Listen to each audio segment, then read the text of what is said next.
ఎస్సీల పరిస్థితి చాలా అధ్వానంగా ఉంది. ఆంధ్రప్రదేశ్ రాష్ట్రంలోనే కాదు, దేశంలో వాళ్ళకి ఇవ్వాల్సినటువంటి కనీస వసతులు ఇవ్వలేకపోతున్నారు. విద్యా సంస్థల్లో కావాల్సినటువంటి వాళ్ళకి ఇవ్వాల్సినటువంటి సీట్లు ఇవ్వలేకపోతున్నారు. మరి అంతేకాదు, ఎస్సీలు బ్యాంకులకు వెళితే బ్యాంకుల్లో పట్టించుకోవటం లేదు. 25% ఉన్నటువంటి ఎస్సీ ఎస్టీలకు బ్యాంకుల్లో ఇస్తున్నటువంటి రుణాలు 1% లోపు. 1% ఉన్నటువంటి మార్వాడీలకు బ్యాంకు లోన్లలో 50% ఇస్తున్నారు.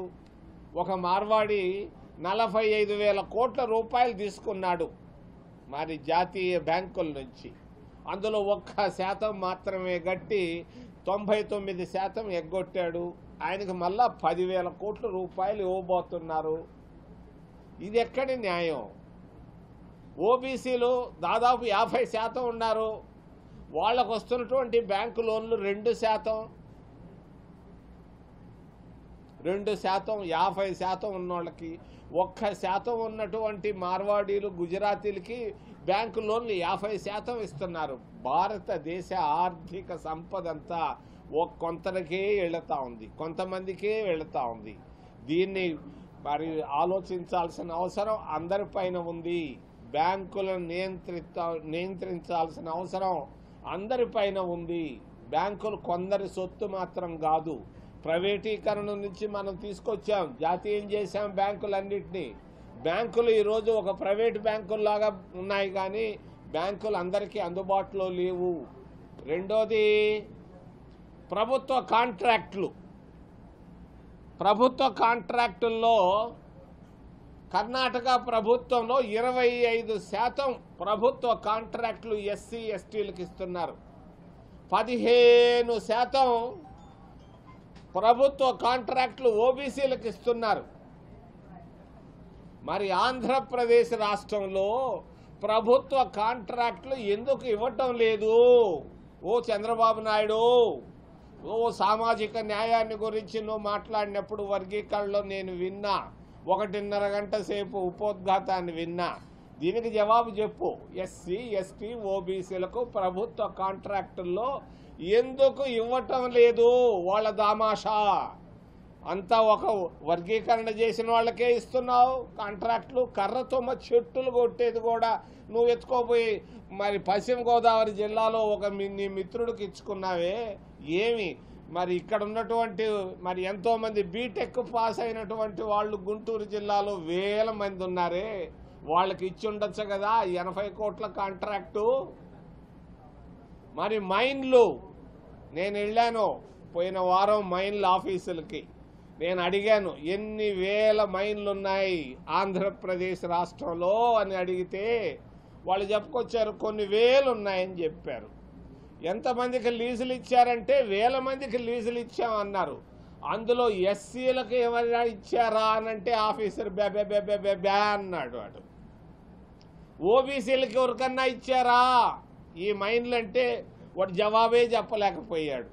మరి నాకు ఎప్పుడు చెప్తావు జవాబు అని అడిగాను. నాకు 1 వారం ఇవ్వండి, అన్ని జిల్లాలకు రాసి కనుక్కుంటాను అన్నాడు. అంటే 1000 కోట్ల రూపాయల విలువైనటువంటి మైన్స్ను కొంతమంది కరికే ఇస్తున్నారు. అది కూడా లంచాలు తీస్తున్నట్టుగా బాగా వినపడతా ఉంది. లంచం లేనిదే మైన్ ఇవ్వటం లేదు. మైన్ల ద్వారా డబ్బులు సంపాదిస్తూ ఉంది కూటమి ప్రభుత్వం. దీన్ని నేను ఖండిస్తున్నా. మీ అబ్బ సొత్తు కాదు ఇది. మైన్ అనేది సహజ వనరది. సహజ వనరులు సహజంగా అందరికీ పంచాలి. కొందరికే నీ ఇష్ట ప్రకారంగా పంచుకుంటే చూస్తూ ఊరుకోం. దీని ఉద్యమాన్ని తయారు చేస్తాం ఖచ్చితంగా. ఉద్యమాన్ని ప్రతి జిల్లా కేంద్రంలో తయారు చేస్తాం. ఎంతోమంది చదువుకొని నిరుద్యోగులు ఉన్నారు ఆంధ్రప్రదేశ్ రాష్ట్రంలో. వాళ్ళకి ఇవ్వండి.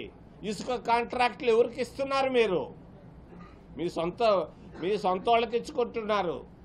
మరి దీన్ని ఆపాలని తెలియజేస్తూ మైన్లు కూడా మరి ఇటువంటి తప్పనిసరిగా వర్గీకరణ ఇక్కడ కావాలి. మాకు నర్సు ఉద్యోగాల్లో కాదు, పోలీస్ కానిస్టేబుల్ ఉద్యోగాల్లో కాదు, వర్గీకరణ ఇక్కడ తీసుకురావయా చంద్రబాబు నాయుడు అని తెలియజేస్తూ చివరిలో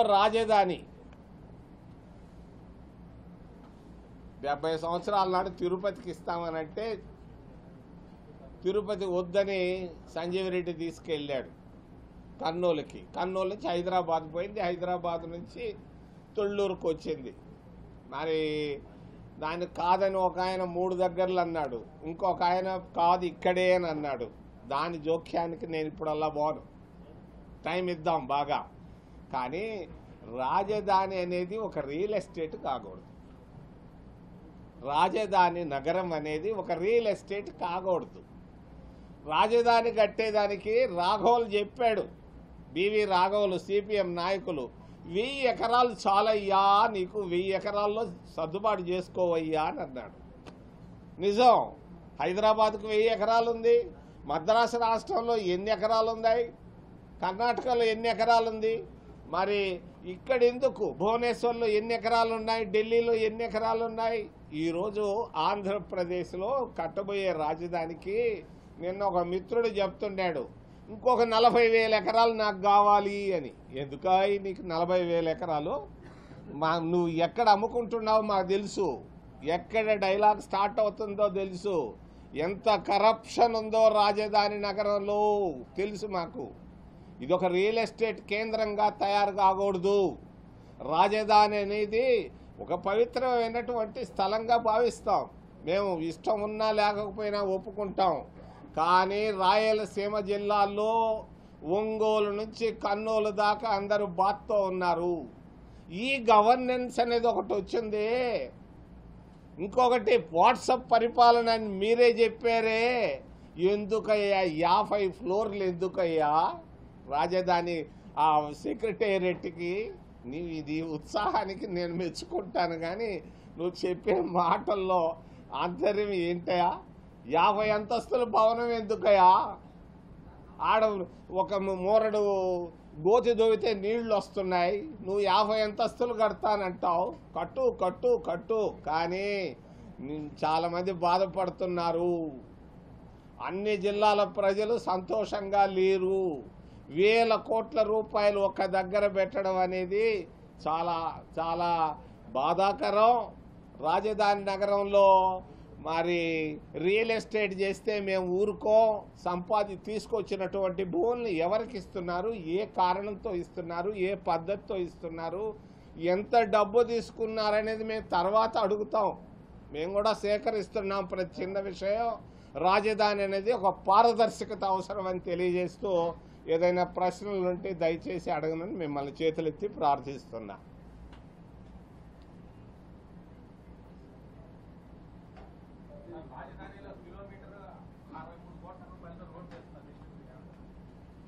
అయ్యా 63 కోట్లతో వేసుకుంటాడు ఆయన, మా పెద్ద ఆయన 100 కోట్లతో కూడా వేసుకుంటాడు. కానీ విమర్శలకు తావు లేకుండా చేయడం మంచిది. విమర్శలు బాగా వినపడుతున్నాయి రాయలసీమ జిల్లాల్లో. ఎవరు సంతోషంగా లేరు, ఎవరు గుంటూరు వైపు రావటం లేదు, లోపల మదన పడుతున్నారు. విమర్శలకు తావు లేకుండా ఏ పని చేసినా బాగుంటుందని తెలియజేస్తున్నారు.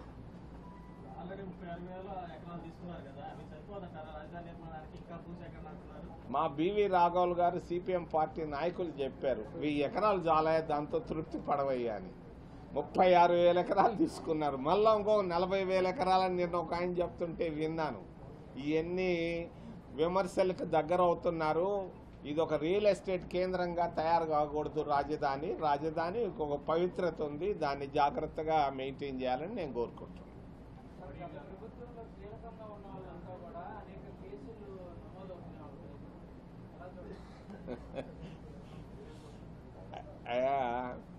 ఇది కొంత సంయమనం అవసరం.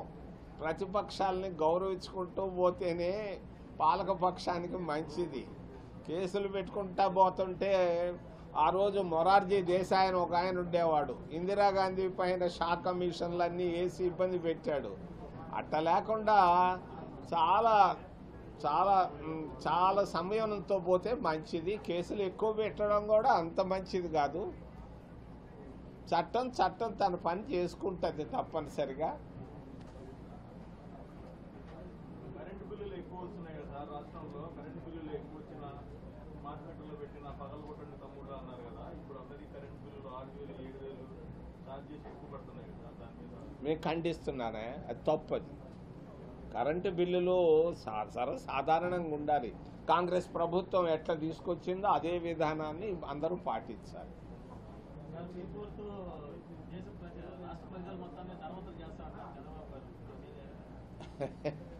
అయ్యా, నేను ఒక మాట చెప్తా, మీరు అడిగారు కాబట్టి. నేను కుప్పానికి వెళ్ళి ఆయన సొంత నియోజకవర్గానికి, ఆయన బహుశా ఈ వారంలో పోతున్నట్టున్నాడు. అక్కడ ఒక యూనివర్సిటీ ఉంది, ద్రవిడియన్ యూనివర్సిటీ. ఆ ద్రవిడియన్ యూనివర్సిటీలో 1 సంవత్సరంగా జీతాలు రావటం లేదు. మరి ఆయన చదువుకున్న వెంకటేశ్వర యూనివర్సిటీకి పోయాను. వెంకటేశ్వర యూనివర్సిటీకి మొన్న పోయిన వారం పోతే అక్కడ ప్రొఫెసర్లు అందరూ చెప్పారు, అయ్యా మాకు 3 నెలలుగా జీతాలు రావటం లేదు అని.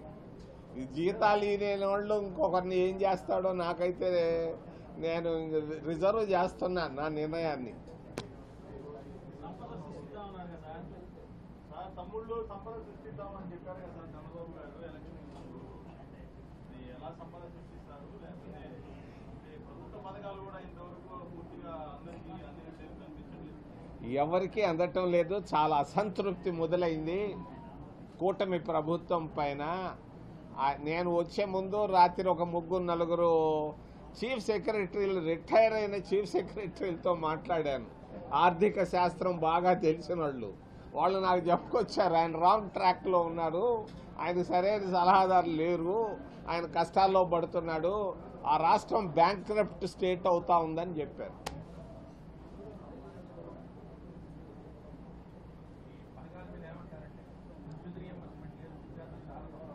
చాలా కష్టాలు పడుతున్నారు, అష్ట కష్టాల్లో ఉన్నారు. మా ప్రాంత మిత్రుడికి అది తెలుస్తుందో లేదో కనీసం మీ ద్వారానే తెలియజేస్తున్నా. వెంటనే చెప్పిన సూపర్ 6 కంప్లీట్ చేయమని నేను కోరుకుంటున్నాను. అయ్యా,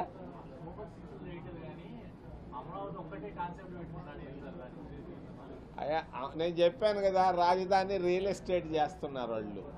దీనివల్ల నష్టం వస్తుంది. అట్ట అడుగు తవ్వితే నీళ్లు వస్తున్నాయి, వీళ్ళు ఇక్కడేంది కట్టేది.